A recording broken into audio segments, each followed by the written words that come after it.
tools with the archive and the way to search them. So the repository must be there because we need a place in which the actual input and output and everything else is there, and for purpose of reproducibility and scientific correctness and so on. So this is the place where we say this calculation is done and this done. So I'm not taking this up. Now, the archive. So the archive is again storage of a lot of compressed data. The important point is information lossless representation of what is in the repository. So in principle, everything that was in the input and output is also in the archive. I say in principle there is some kind of comments. If you have ever used Gaussian, you know that there is a little poem at the end of any calculation. We don't really insert that, if you don't mind.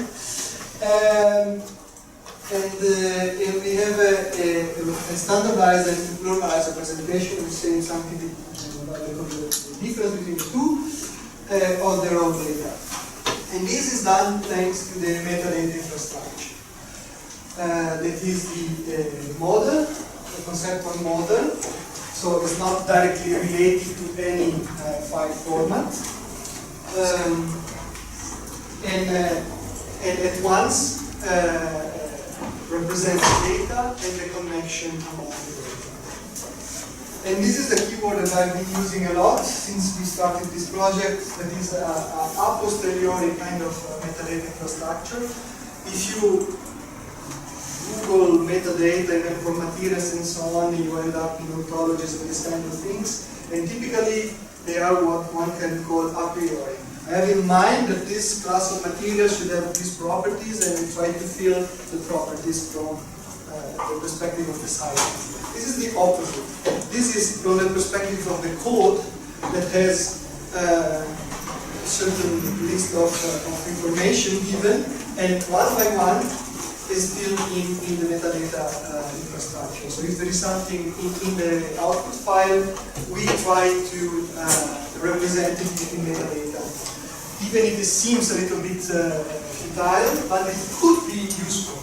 Imagine that, the particular machine on which the calculation was done might seem not very useful information. It could become useful information if that particular machine that they did a compiler or something, and then they gave both number, and one day you want to find out why this 1% of data points are standing out from all the others. If you have lost this information, you are not winning. And believe me, I don't know how old you are in the field, you always find these kind of things, and then you lose months to understand that these few data points were completely bogus for some reason.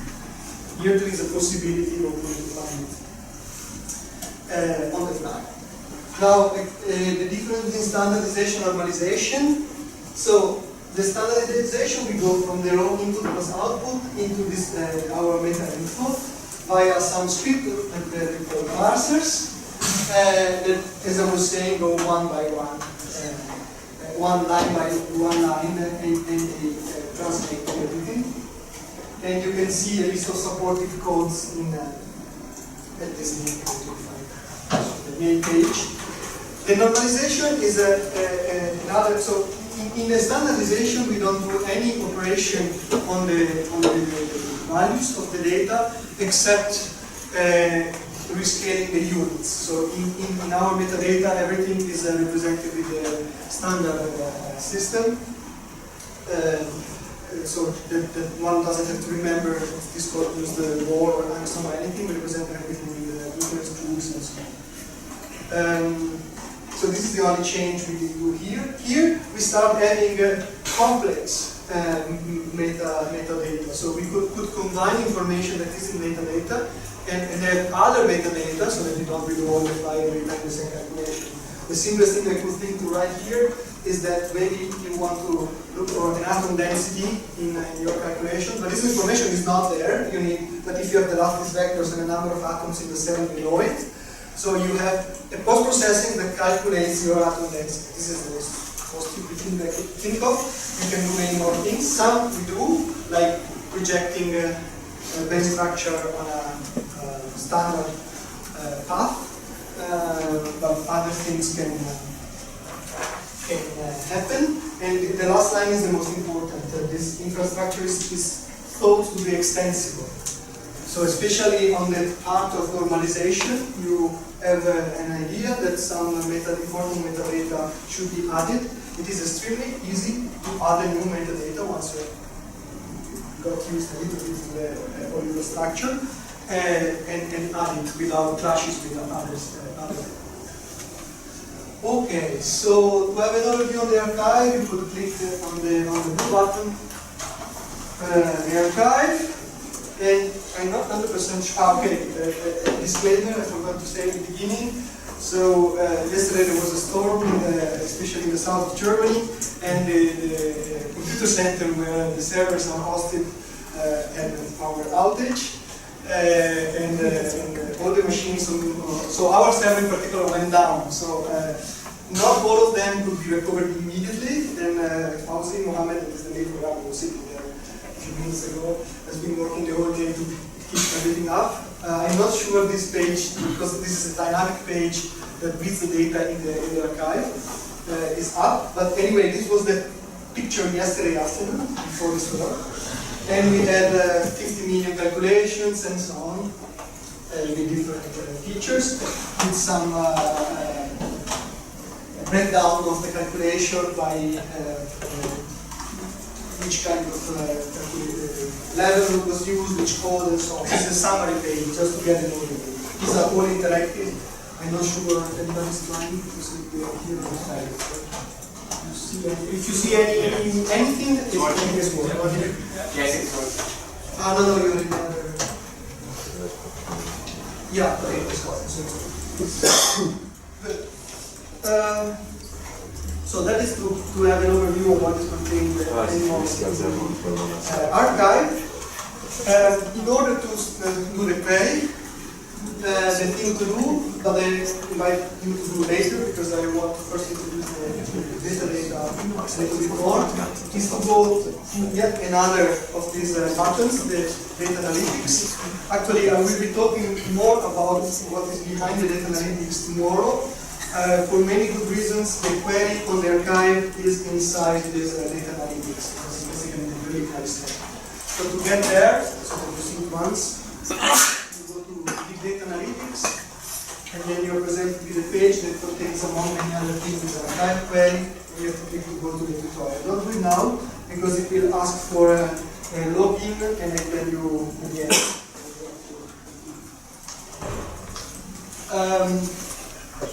When you enter the query, you're presented with this Google-like kind of interface, and where you write your query to the archive. You will see that under this query thing, there is a button to access the forum. I invite you to use it during the school and after the school to send us all your comments. Especially if you are positive, especially if you are negative, with your suggestions on what can be improved, what doesn't work as you think. This is very useful for us, and see how the community is things should also work. I think somebody already reached the info browser, so there are different ways to get it. One is through the query interface. You have a reminder there, because in order to use proficiently the query, you have to know how the metadata are organized. So if you go to this browser, you're presented to an interactive navigator of the metadata with graphs and so on. Before I come back to this page, let me say a little bit, of how the whole thing is structured. So the main thing is that this, besides the extensibility, is the hierarchical structure. So when you read a code, a code will have done a calculation on some.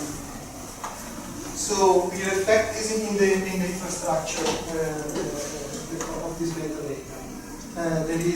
There are sections. We call them sections, that can be thought as tables in any database. That contains, each row would be some content of this section. So the section run is the top that contains what the calculation was about. So typically you do a calculation on some particular system with some particular method and you get result out of it. The reason this is structured with the connection is that you may do a calculation on one system with different methods. You may do a calculation with one method on different systems, typically maybe molecular dynamics run or something like that, if it's the method which system is evolving, for example, or even relaxation or anything like that. So the method and the section and the system are decoupled. You fill them one by one when you encounter a new system or which calculation or a new method, and then you link them such that you know each result with which system, with which method and on which system was obtained. So this is the empty frame, and the content is okay. What would you put in the top? Well, you've done the calculation with some program in one specific version. As I said, some information may not look very important. Sometimes you don't publish which version of HIMs or RASP you have used, depending on how good was your referee. So you should keep track of everything. The system is, of course, the simulation cell, if there was one, for sure atomic position, variables, and so on.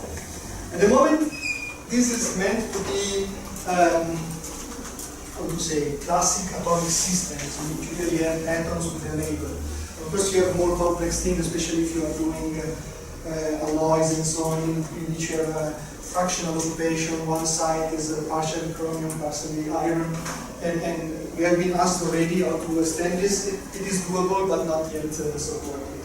So think as the calculations are supported, be it density functional, any quantum chemistry method or force field, they have to be on atoms in some cell or not. Could be also not in a cell if it is an isolated system.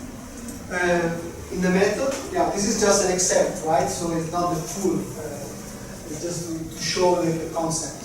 So most likely use some basis sets, some exchange correlation function, and then you get results. Results are normally typically at least an energy. But you might be interested also on the self-consistent iteration steps. So that shows that you can open new sections in which you have everything. So this is the idea on how you can have all the information properly structured in order to find what you need.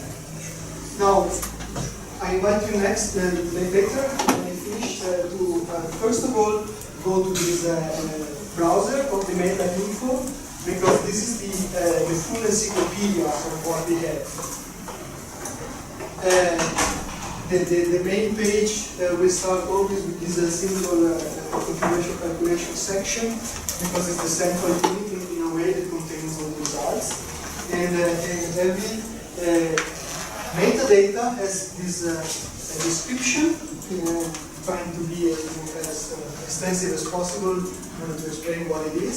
And it has this condition plot with the other relevant metadata, right? So this configuration calculation, as I was saying, has a connection with the section system, because we've done a calculation with the system, with the method, because it uses the method, and it belongs to a section run.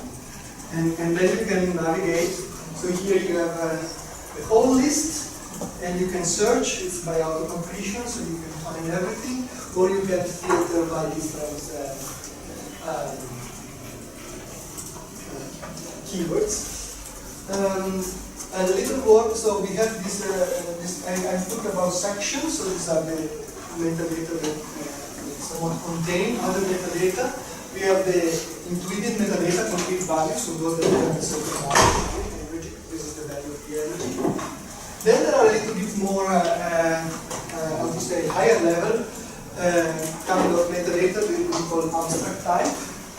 And that is provides the possibility to build other structure within the structure in this sense. So you could have all the metadata that somewhat are concerned or are related to energy. They could belong to different sections and subsections, but all of them, they are related to the concept of energy, so you attach them to the abstract type energy or other abstract type. So it is a way to create other different structures inside the base structure, and this is where I believe there is much use in any user the development, because you want to build your concept of metadata out of everything that we have and connect them in your own way. So this is supported, because basically you just spawn a new abstract type and connect it to the metadata. Okay, now to the syntax. In that field that you can fill with the query, you basically are you can put first of all a quantifier that I list here, then some specific meta info name, and then optional an operator and a value. Let me go first here, because you can look for the meta info, the metadata by their value. So you want that a certain metadata has a certain value and is bigger than a certain value for a certain value. But you can also look if the metadata itself is present. This is useful if you want to filter everything that contains calculations that I don't know, different spectrum. They have something. So you don't want the value, you want to know if it's done. So the metadata has value depending on 0. There is also a practical issue. So we have millions of calculations. Each of them has potentially thousands of possible metadata, it makes billions of possible metadata. This one accesses all of them. Searching by value all of them, okay, of course we have to build something on top of it. At the moment we are using Elasticsearch, if you are familiar with the term, task. And so you have to decide what is actually indexed. And so not all metadata at the moment we can look for value, most likely never. We will see. If you think that something has to be added, I will go to the suggestions. And when you do this query, everything has auto-completion, and in the suggestions and description, we try to be as user-friendly as possible. And this is how it looks like. So I started saying, writing one specific metadata, and it tries to complete up to species. I forgot one thing, the quantifier. So you can look for calculation to the end, you don't have to write, if you can, is the default. So if you have a list of values, it will find it's like an or. So the calculation contains this or that, or will contain the values and only the values, and all target contains at least the values that you have seen. So especially if you're looking for elements, that starts to be interesting, because you say, okay, it contains at least this element, it contains at least this list of elements, but there's only these elements, and so on. There will be a not very soon, so you can exclude elements. So if that was your suggestion, it will be done very soon. Okay, so this is an example, and this is a query that I was looking for calculations where atom species contains uranium and oxygen with the all targets. So it contains at least uranium and oxygen. Both, not all. And yeah, results first on the list was is a PK for you, and the atom symbols is chemical formula. So the result of the query, you get these entries one by one with a summary of what they contain. Okay, so here I put only one condition in the query. If you then click the add button, you can find the conditions.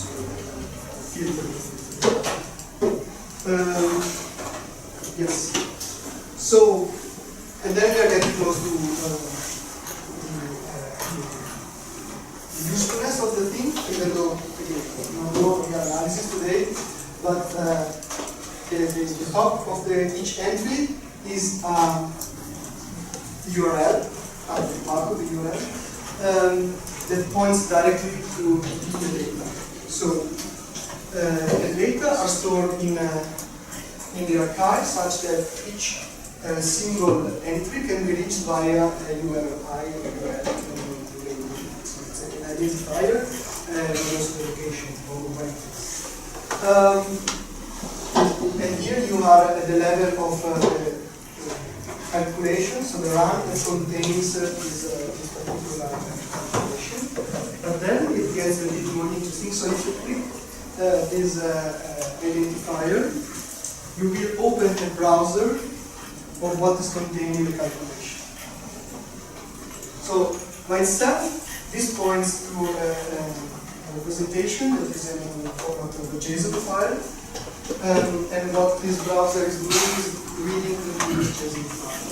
And here is you see directly how the metadata infrastructure is filled in by the data that are in this actual calculation. So not everything, this is why I call it posteriori, because not everything that we fancy has to be filled. Each calculation may have different fields, and here you see all the fields that are actually filled in. So if you follow the tree, there is the section run on top. As I said, it contains some things, among which section method, and it should be the other one.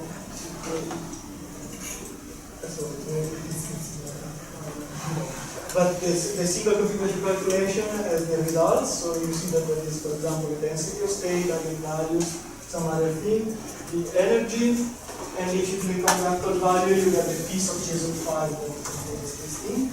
But the very, very important thing is that each single entry has its own URL. This is how well, there's something written in the URL, but this is the identifier of the total energy in the first step of some geometry relaxation of a particular calculation that we've done at the start of the previous slide. The last of this particular system. Right? So this long thing points to that particular object. So this is basically how you can use this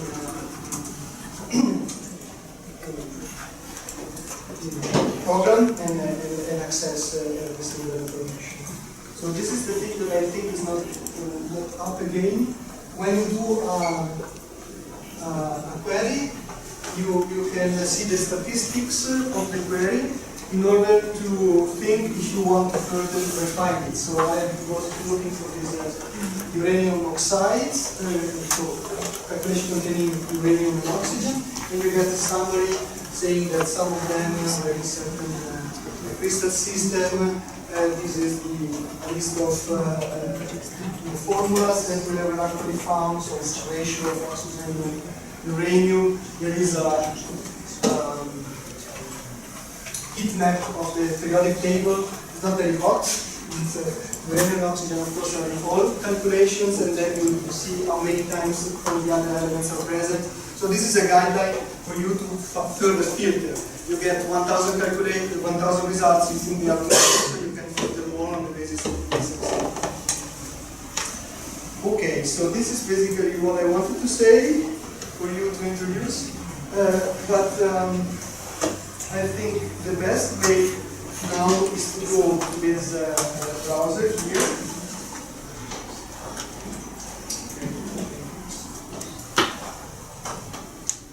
This one. And you can get it from the NOMAD COE page if you go to archive and then to data info browser. Or you can go directly to this query from the analytics toolkit and then query.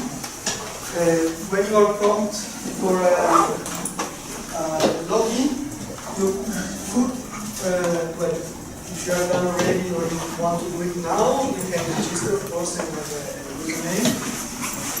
Otherwise, you can use. So the VJ, from VJ, they don't work at the moment. No, that we have a lot. Yes. NOMAD. So you have to write NOMAD followed by 2 digits that is the same as the machine where you are sitting. Is that all lowercase? It's all lowercase. NOMAD, the digits are from this tutor that you have, and the password is the same. So NOMAD and then The same NOMAD with the same 2 digits. Right? If you are using your own laptop and you want to use another one, just ask. Because then you continue. I think the machine at 20 and then you continue 21, 22, but ask me because otherwise it's not a huge problem if 2 people use the same username and login today, but in the next day you will basically using the same workspace on top of each other, so you are conflicted. Yeah, so that's it.